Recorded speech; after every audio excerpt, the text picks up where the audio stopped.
Roland Willits, Old Men Stories, with my friend, Chief Leonard Harjo.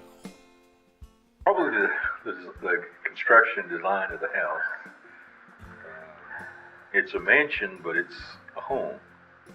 So as you probably noticed, there's not a large space anywhere. And that's the hardest part. We've been able to get our people, the people who have not been to the mansion before, to understand that it looks large from the outside. It's a U shape around a courtyard. But each of the rooms is, although large for the day, they're not anything like the mansions you see in New York City or Newport Beach or some of the ones in California where they're large, almost like palatial estates. This one is much more of a home for a family. Yeah. And so the rooms are a little more, they're spacious, but they're not. Yeah, they're places for the 20s. Yeah, for the 20s. Yeah, this is 28, I think. This is done in 1928. So yeah, this is spectacularly large for that time. And I mean, you got to get moving the lumber, and they didn't have steel girders. One of the times when you come back through, we have a collection of pictures which we've not been able to organize and get out for public display. The previous owner had accumulated a lot of information about the home, about the mansion, and pictures and other things, and he left all that to us when he sold it. So we have a fairly complete set of construction pictures which show the progress of the construction. Oh, wow. We actually have a original rendition of the layout of the site plan for the estate, which shows the vineyards. The original vineyards were actually on the west side of the property. And this entire area here, from the terrace on down to the reflecting pool, was a large rose garden. Oh. And part of what we hope to be able to do is, as our resources grow and develop, is actually begin to restore the garden because it was really intended to be more of a really an Italian, European garden. And we will want to get rid of the tennis court and the basketball court. Oh, you didn't put those in? We didn't put those in, and, okay. And probably either relocate the vineyard or structure it in a little bit different way, where it's part of the garden, not an impediment to the garden.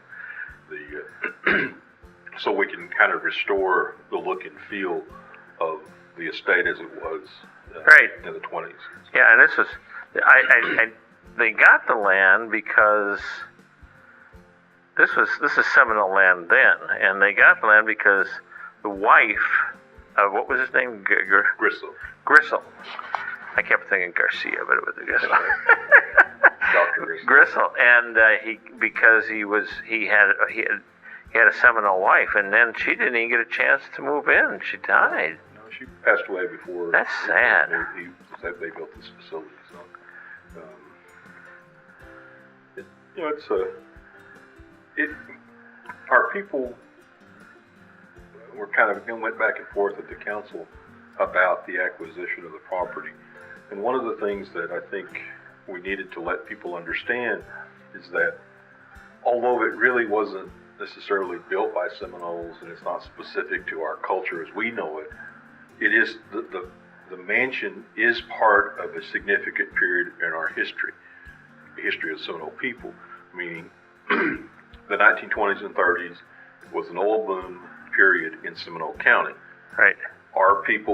Many of our people both were either shared in that wealth during that time period or didn't. And but the mansion represents that period in our history. So although it wasn't really a Seminole landmark, so the Seminole Nation tribal landmark, so to speak, it is a landmark of the history of the Seminole people. And I agree with that. So the members of the council who voted in favor of its acquisition, I think, understood that, and that's one of the things that they really stressed in acquiring the property. Yeah, you get it in 20 years. 20 years, this will be And it'll actually put on a lot of personality of the tribe too, and it'll the whole thing will change. It'll be the tribe. Well, one of the reasons that I wasn't an open advocate of acquiring the property when we went after it. The young ladies you met, Stephanie and Janet, were the two who came to me and said, "We have this opportunity. What do you think?" And I told them that you have a snowball's chance in where of getting this done, because just the reactions we've had when it was the concept idea was presented to our people in the past. And I said, but if you want to try it, you want to commit, I won't stop you. You organize what you need to do. And they said, well, we can organize open houses, fine. If you get everything going and there's enough people interested, I'll call the council meeting. And that's what we did. That was awesome. Those ladies are movers and shakers, aren't they? They put together a plan, a conceptual plan of how we could make an acquisition of this property be beneficial to the Seminole Nation as a tourist attraction.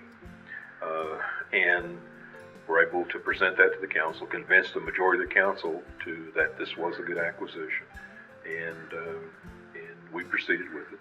The owner was willing to work with us on that, because what he wanted is someone who would actually do essentially what we're doing, is make it open to the public, maintain it as a treasure, I guess, for a community treasure, but not restrict access. And so that's what we've been able to do in our approach to how we've used the property. It is a showpiece, so you can't just let everything happen here. But because you've got to protect the asset and right. the property within it. But our people have shown a really good, I think, respect for it once they get in and see what's here. The most popular rental from our people is a swimming pool. It's set up in such a way that you can have family outings and get-togethers there. And 2 years ago, I made the statement, because we were sitting there last August. I told Sheila, I said, if you had told me I would be sitting at the Seminole Mansion at the Sierra's birthday party 6 months ago, I'd have told you were crazy. But there we were. That is so. And what? Two things that really impressed me. One was that the ladies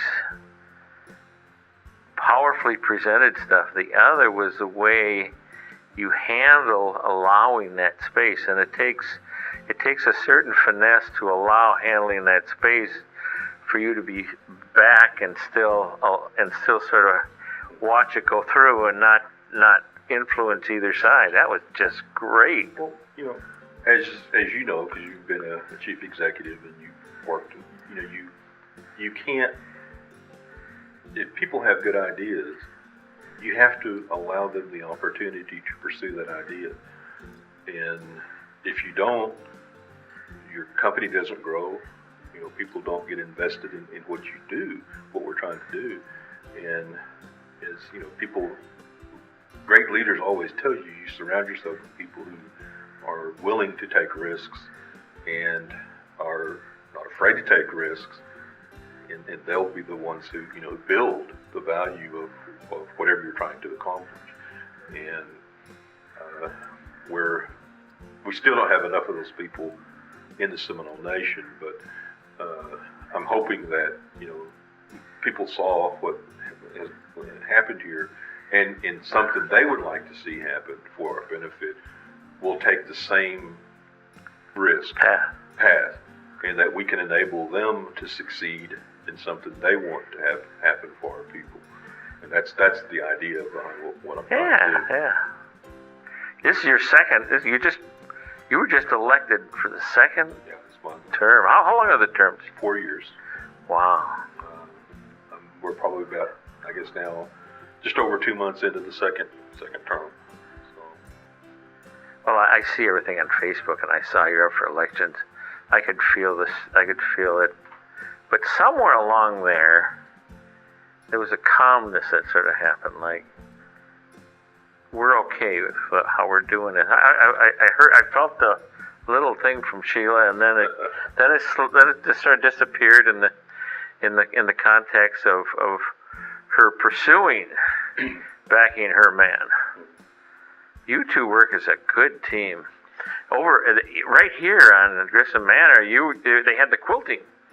Right, they have you got to get this garage. That's a misnomer, a garage. Well, the staff calls it the annex. That sounds so they more don't like it. have to call it a garage. And they did all their they displayed and sold all the quilts there. Have you seen what they've done to it to make it serviceable as a event center? No, I hadn't went into it. I just sort of looked through the windows as we walked by. Well, first thing we had to do is we had to pull down all the accoutrements of it being a garage. But they've repainted the floor with the kind of floor colors that look a little more attractive, and it did have a restroom and restrooms in a small. It's not a kitchen; it was a small area, and in last year we had an event with the college, and they brought in linen and lights, and so they were able to redecorate the ceiling. So when you walk in at night in particular, you'd never know you were in a garage. Whoa.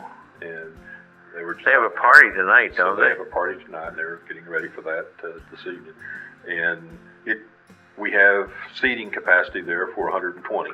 That's a big seating capacity. And still have plenty of room for buffet style caterers. Oh, wow. So it is our biggest usable space at present. This because of the age of the property, doesn't have elevators, and you've got lots of steps, so it's not ADA accessible. You can't really use the upper and lower floors because you don't have elevators. The fire marshal restricts the number of people we can have in the building, and we basically only use this floor, the first floor, for events. We have tours, and those tours is the most popular of the entire mansion, but we only use this floor. These two rooms here, the music room, the sitting room here, the main dining room, and then the breakfast areas. There's really what we use for mainly receptions and dinners and things. But the larger events, we have those in the annex. Oh, okay. Wow. So this, by the way, this place, it's a tour, but it's what surprised me was it was built, and then this is the home for the whole area. The rest they have smaller lots, and they're sort of nice. They're nice homes, but this is sort of like a queen in a housing project. This is the mansion in Seminole County, and it was the premier facility, family estate that came out of the oil era. Right. And so it's always been. It is Seminole's largest attraction. It's never really been. It's up until our acquisition a little over a year ago. It's always been a private residence. So it's never really been open to the public. And so we're just now starting the development and marketing of it as a tour. Different people have come through and noticed things, and this is one of those places I think you can go through multiple times and not see all of the intricate details. Excuse me. In the facility, the ceilings, the tile work, the woodwork, every aspect of it, you're going to see something different. Oh yes, I walked in this door that's just a few feet from us here, and it's extremely loud because they got the fountains running. You close that door and no sound comes through. It was like, whoa, what a door.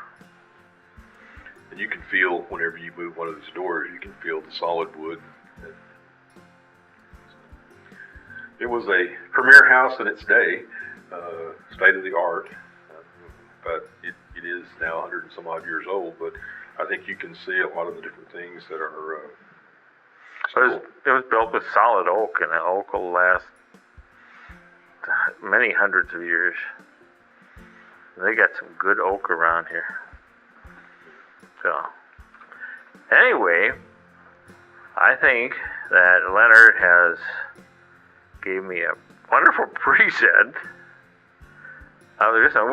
We didn't expect this talk at all. It was we were just going to talk buddy talk. We were going to talk about taking out our bows and going hunting.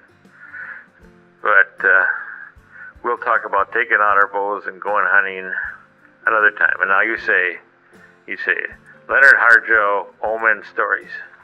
Leonard Harjo, Old Men Stories. See you later. Thank you. Thank you.